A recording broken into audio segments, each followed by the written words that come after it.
சொன்னது எல்லாம் ஒரு காலம் வந்தாலும் சொன்னவர் ஒரு காலமும் விலகவில்லை.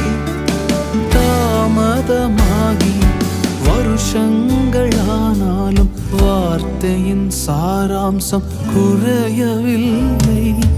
கானானை சேர்ந்ததும் தெரிந்து கொண்டே சுமந்தவர் மேலான கானான் என்று ஒருவனாயிருக்கையில் அழைத்தவரே, ஆயிரமாக்கி மகிழ்பவரே, சொன்னதை பிசகாமல் செய்பவரே, யாவே வைராக்கியம் உடையவரே, ஒருவனாயிருக்கையில் அழைத்தவரே, ஆயிரமாக்கி மகிழ்பவரே, சொன்னதை பிசகாமல் செய்பவரே, யாவே வைராக்கியம் உடையவரே.